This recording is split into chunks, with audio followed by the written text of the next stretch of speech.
So next up, we have Jed, Professor of Commercial Specialty Crop Production and Integrated Pest Management Program Director at the University of Wisconsin-Madison. Jed has also provided production and sustainability consulting services to the food industry for over 2 decades. And today he joins us for his talk, From Foraged Harvest to Refined Innovation, the Story of the American Cranberry. Thank you very much, Jed. We're really happy to have you here today, and feel free to share your slides and we will kick off.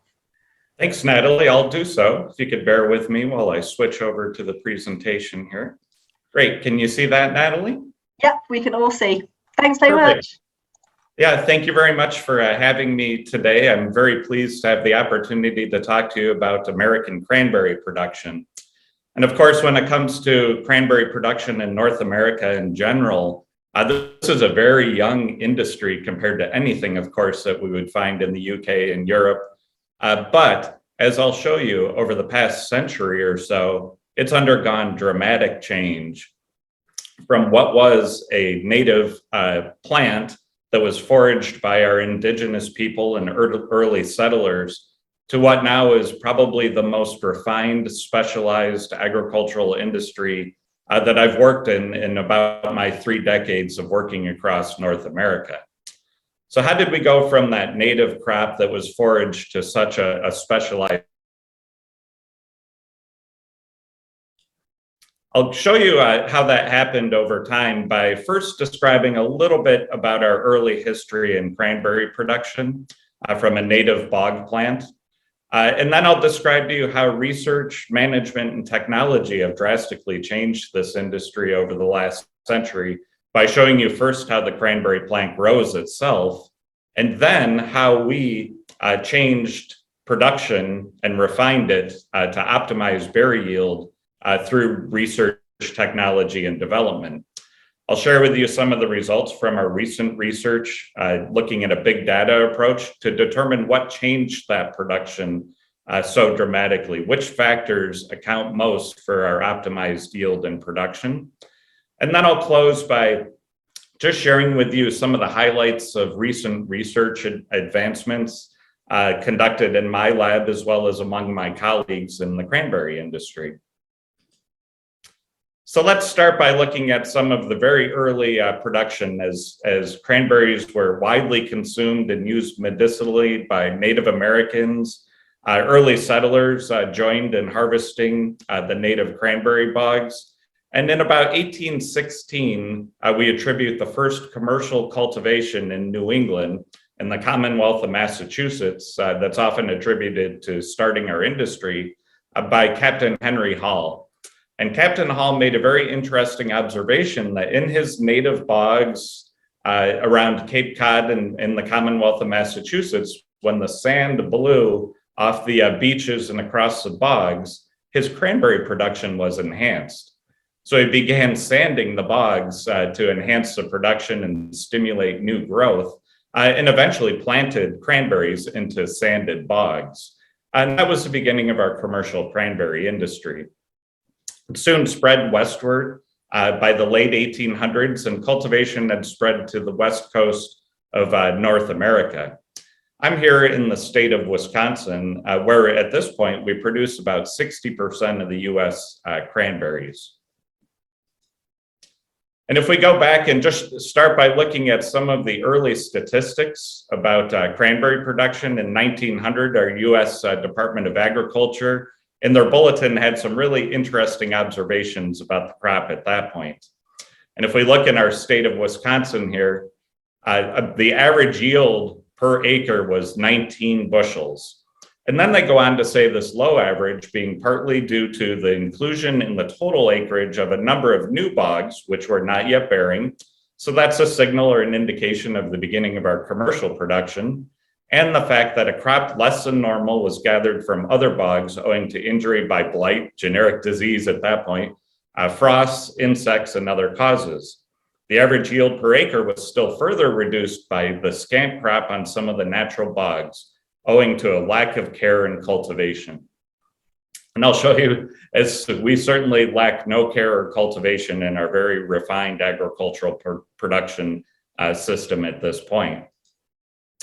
So if we convert that 19 bushels per acre to what we use now, the metric in the industry to measure cranberry yield is a barrel. A barrel is 100 pounds.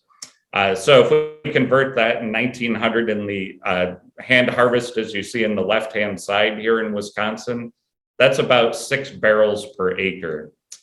On the right-hand slide, you see what our refined production looks like at this point. And in 2018, the average yield in Wisconsin was 268 barrels per acre. So what changed so dramatically in our production that allowed for such refinement? First, I think we need to start with just a little bit of background on the cranberry itself. And what I'd like to do here is start with some physiology and growth of a natural cranberry plant.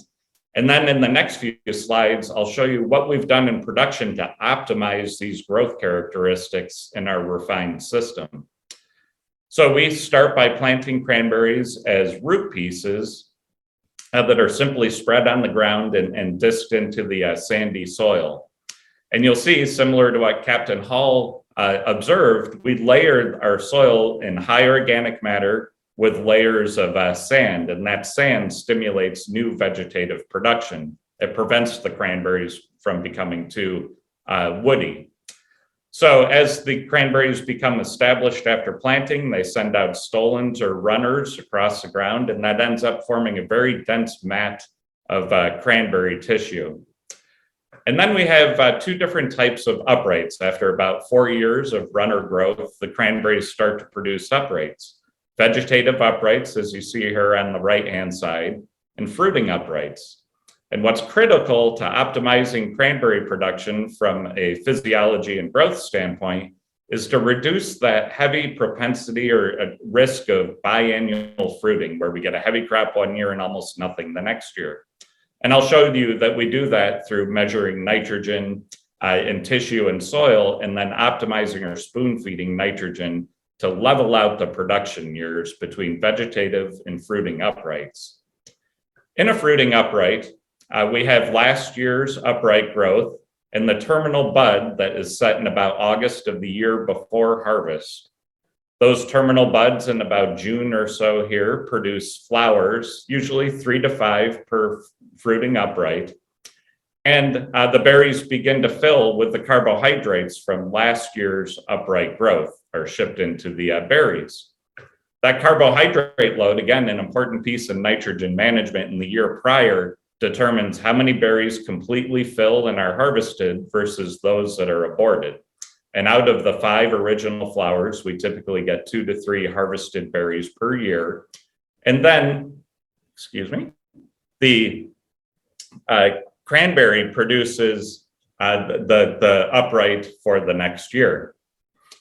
So as we look at that, the most critical piece in our production by far is access to water. It's a misnomer that cranberries grow in water. And in fact, there's a yield detriment to overwatering or flooding cranberries too often. But access to water is critical. And I often tell people that cranberries are first hydrologists and second agriculturalists. So when we look at access to water, that can be from reservoirs, rivers, lakes, occasionally wells, but not very often.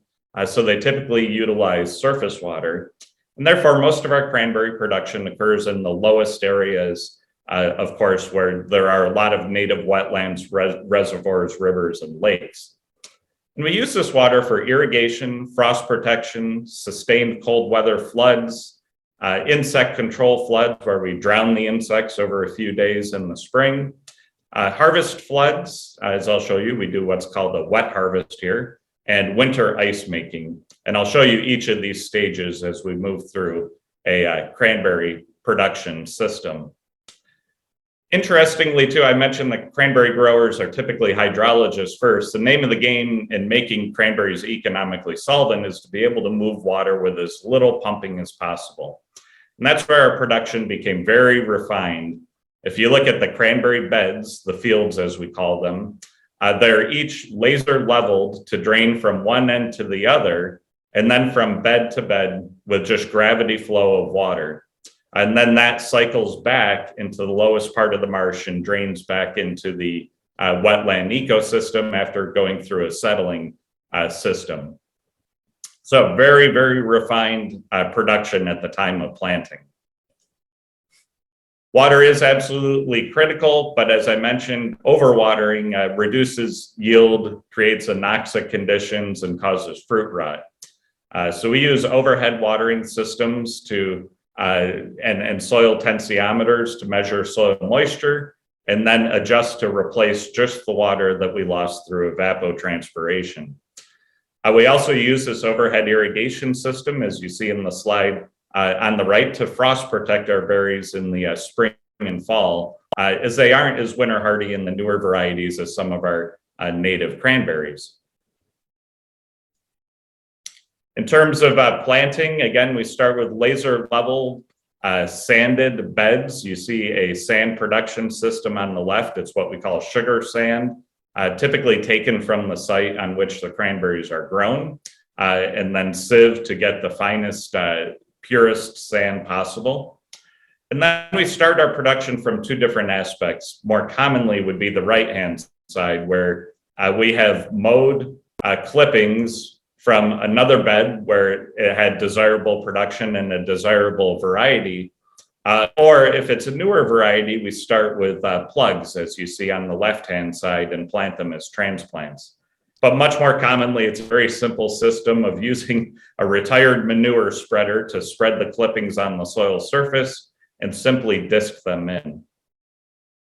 And this is in a renovated or a new bed planting, which we don't do commonly because it's extremely expensive with all the irrigation pipe and laser leveling and planting and such. So typically a bed would be replanted maybe every 35 years or so. But I have research in a cranberry bed that's actually over 150 years old at this point, with no planting since then. Waiting is the hardest part, though, and cranberries are like grapevines. They take about 4 years to go from planting that simple little clipping, getting the early runners that you see on the left-hand side, and then through use of macro and micronutrients and some plant growth hormones like gibberellic acid, we stimulate the runner growth on the surface until the mat of cranberries is about a foot deep, and that's when they start producing the fruiting uprights. We reduce the nutrient load at that point, which causes the plant stress to cause berry production. Bees are absolutely critical to cranberries. They are a cross-pollinated crop. They do not self-pollinate well at all. So our cranberry growers bring in rented hives. They typically come from almond production in the state of California or from the citrus industry in the southeastern United States, and make the trip up to Wisconsin and the northern tier states where cranberries are grown to pollinate our cranberries.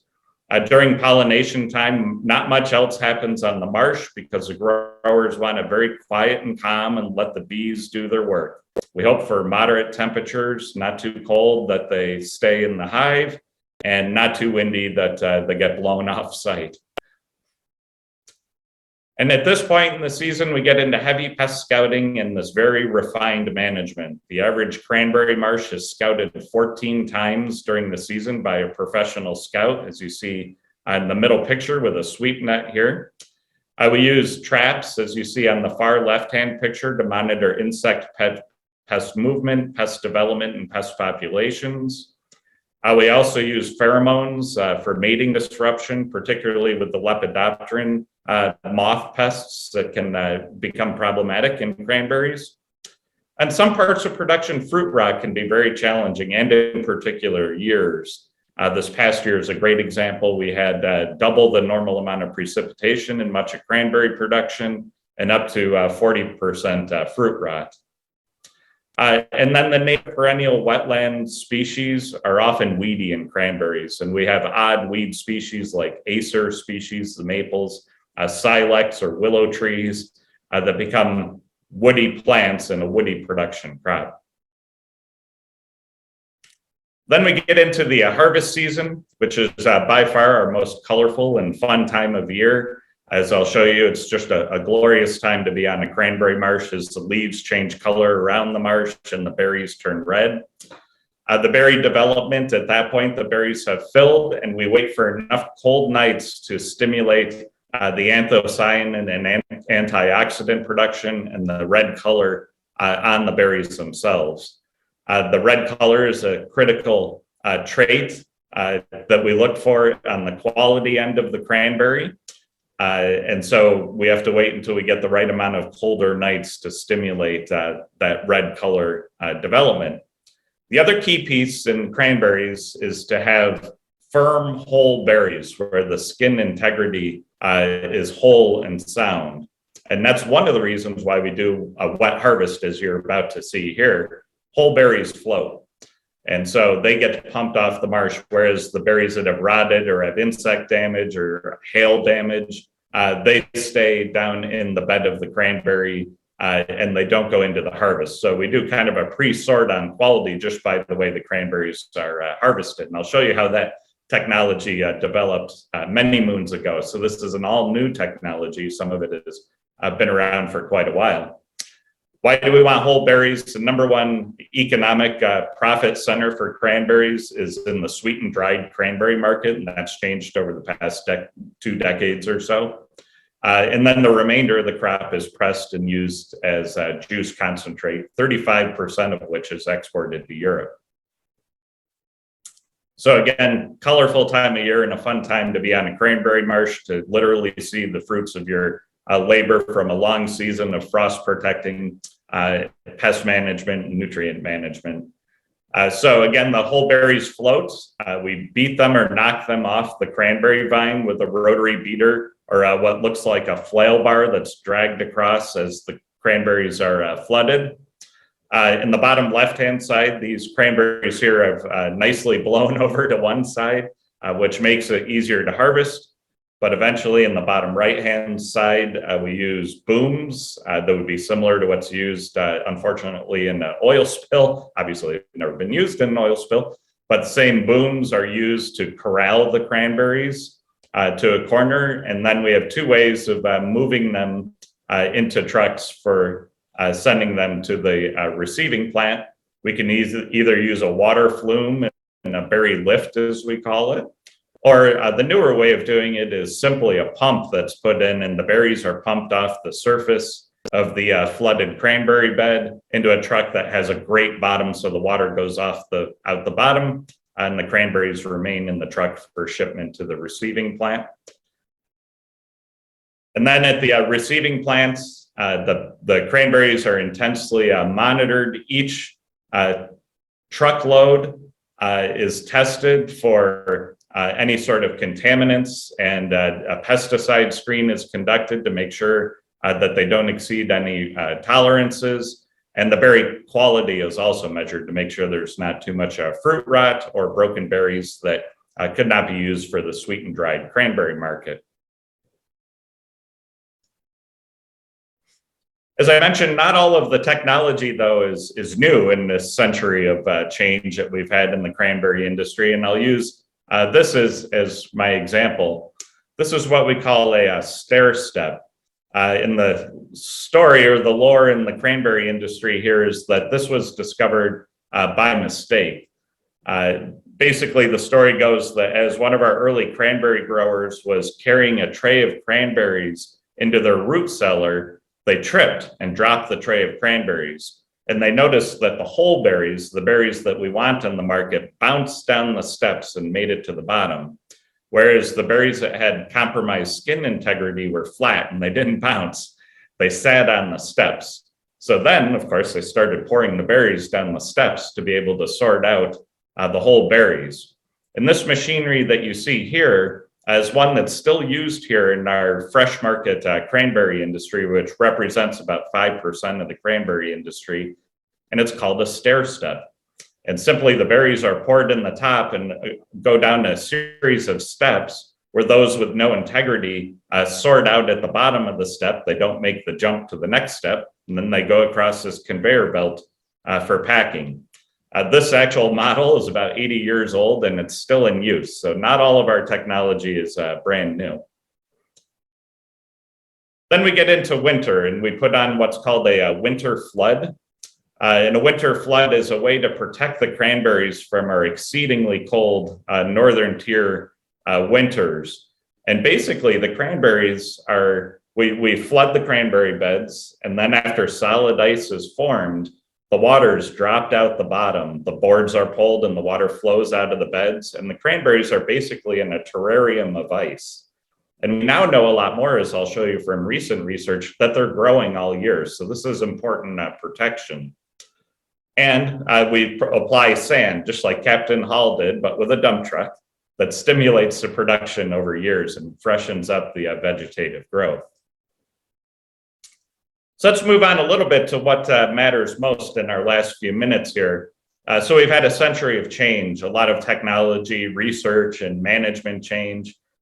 Recently, my colleagues and I did a big data approach using a number of different analytical techniques to try to tease out what was the biggest change in our production that leads to optimized yield and quality. So in terms of P or phenology or appearance, we often talk about genetics and environment, of course. In this system, I had the M for management. What matters most? What we found, to cut to the chase and to shorten it up, is that the cranberry variety is absolutely critical. And I'll show you what my colleagues are doing now to advance cranberry varieties from what we had 120 years ago in our early plantings. But the variety played the biggest role in either adding yield or reducing yield, depending whether it was a newer variety or an older variety. Pest management and pollination were absolutely critical. So most importantly, insect management on the beneficial side in terms of pollination, as well as controlling detrimental pests. And then, as I mentioned in the cranberry physiology slide, managing our fertilizer applications so we give just the right amount so that the cranberry doesn't go vegetative and gets the right amount of stress that stimulates the physiological reproductive development. In terms of reducing yield, interestingly, two pieces related to climate change came up in our data. Number one, thick ice in winter, which is a signal of a very long winter where the ice continues to form. Or conversely, the number of ice formation floods it takes to get ice to protect the cranberries in the terrarium. So we get a lot of variable weather and a warmer climate now, and it takes growers more floods to form ice that has integrity. And as a matter of fact, in our southern tier production, like in the state of New Jersey, it's become hard to even form ice in many winters. So I mentioned variety changes the most over the last century or so. And that's because we have several new, much higher yielding varieties now planted using modern molecular and genetic techniques to develop cranberries. None of these are genetically modified, but the quality really is the focus here. Firm berries, early red colors so we can harvest them earlier without risking these frosty cold nights. High antioxidants and proanthocyanins that are desirable in both the nutritional and medicinal use products based on cranberries. But probably most important, a sweeter tasting berry. Not one that has inherently more sugar, but one that's less acidic and has less of a tart taste. And we have one here at the University of Wisconsin, protected by our royalty system called the Sweetie. The Sweetie isn't higher sugar, it's lower acidity. And we can put them in a bowl and eat them fresh with no added sugar. It's a wonderful new variety that's coming towards the market. And my colleague here in the middle, Juan Zalapa, recently also published the cranberry genome, a fantastic tool to be able to identify the genetic traits and locations to enhance some of these desirable characteristics. And he's seen here in some of his plots of cranberry variety development. We also have very highly informed pest management. The graph on the slide is just a reminder of a publication I submitted for peer review publication last Friday, ironically, looking at establishing thresholds for weed species in cranberries so that we're only managing them when they're economically detrimental and when there's an opportunity that's beneficial to control them. We also spend a lot of time, as I mentioned, developing thresholds for our insects. both number and in using things like growing degree days to be able to calculate when they're going to become problematic. And then in a very modern approach that's fascinating, we're also looking at using hyperspectral imaging to be able to identify cranberry pests and nutrient deficiencies before the human eye can see it. So wavelengths outside of the human eye. In this slide in particular, my colleagues have identified the spectral signature of tipworm, a little larvae in the growing point of the cranberry that can ruin next year's production, but it's very hard to scout because it's tiny. It requires dissecting terminal buds in a very timely fashion. So they've developed an algorithm that'll be incorporated into a smartphone application, and then we can use hyperspectral imaging from a satellite, a drone, what have you, a simple camera approach to be able to detect these tests before the human eye sees them. We've also, some of my colleagues have been very interested in the native world around our cranberries, and I throw this in there in closing as an interest. They identified amazingly over 175 native pollinators found in cranberry marshes. So now a lot of our work is focused on what sort of plants and habitat do these native pollinators like, and we'll enhance that around the marsh to enhance our native pollinators that can do the work for us. And finally, one piece here also related to that winter ice that's become more problematic to form in a lot of areas of our production.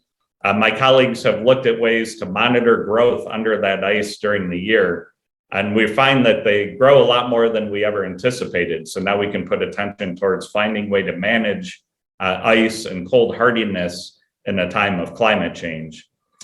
So they use phenocams basically under the ice to be able to monitor plant development, as well as looking at ways that we can use microwaves attached to some of our equipment across the marsh to predict crop yield that's very dense in the canopy. So we have a better idea from an industry standpoint of what the market can anticipate and work with the ebbs and flows of natural agricultural production.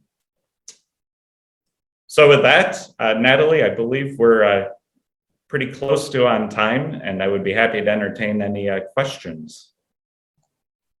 Thank you so much. And they look absolutely beautiful. I've got to say, I do regret having like a virtual event because we can't actually taste the cranberries, especially when you were talking about the sweetness. I definitely wanted to have a little bit of a taste test to taste the difference in the two. And I love the idea as well about smartphones and drones to improve crops. I think that's really interesting. So feel free to put your questions in the chat. I had one to kick us off here. So my background is actually water, so I was really interested in the water that's used with the cranberries. I was wondering if the water quality of the water that's used impacts the growth of the cranberries. Is there anything in the water that we don't want in the water that might impact them? So that's a great question. Yes, there is. Number one would be any sort of nitrogen. Cranberries are really interesting in that they kind of self-manage how much we fertilize them, because if we apply too much nitrogen, they stay vegetative, what the growers call blowing them out. So you don't get any yield, you get a lot of runner growth. So any sort of nitrogen in the water can be detrimental to cranberry production, although at a low acidity and being a vaccinium species, they prefer the ammonium form of nitrogen, not nitrates that we typically find in our water, but that can happen. And then as far as other pieces related to that, these are all grown in acidic soil and acidic water conditions. So where people have tried to grow them, produce them in high pH water conditions, they find they have to use sulfuric acid to lower the water pH. Thank you. And we do have quite a few questions coming in the chat. We don't have time for them all, but I'll read out a few. So Sven was asking, why does the addition of sand to the cranberry fields or beds make such a difference to the yield? Yeah, thank you very much for that question. That's a great one. And, you know, I think of Captain Hull observing this in a native bog and the sand blowing across from the beaches and such. What a great observation that we've carried through to our commercial production. In this case, that layer of sand stimulates new upright growth, keeps them from becoming very woody plants that don't produce new uprights. So we use the sand to produce the uprights, and then just the right amount of nitrogen to keep them stressed enough to favor more fruiting uprights than vegetative uprights. So it simply causes leaf abscission on the lower portion of the cranberry upright, which stimulates leaf growth above it. And then we manage to favor that fruiting upright. Thank you. And I'm just going to ask one more question. We do have quite a few coming in, so I don't suppose it'd be okay if you went through the chat, if that's okay. Oh, sure, I will. Yes. But we've got one question here by Alan, who was asking what percentage yield of pest damage would need to be managed. What's the sort of the kill factor for it's not economically viable to continue? Right. So that's a great question, and it varies obviously by pest. So I don't know if I have a generic answer of what population. All I could say is that for each pest, that's really what we're focused on right now, is making a very refined threshold based on population of the pest and stage of development or growth, whether it's a weed or an insect. And what we're finding is that I can't give you a generic answer because it varies depending on how many pests are there and when. A two-factor solution. So very specific to the pest of concern. Okay, and that's why we scout them 14 times a year. Thank you so much for that. It's been really, really interesting, and I'm sure you'll go through all of those questions that keep coming in. I appreciate them. Yes. So thank you so much. Thank you, and happy holidays to everyone. Thank you.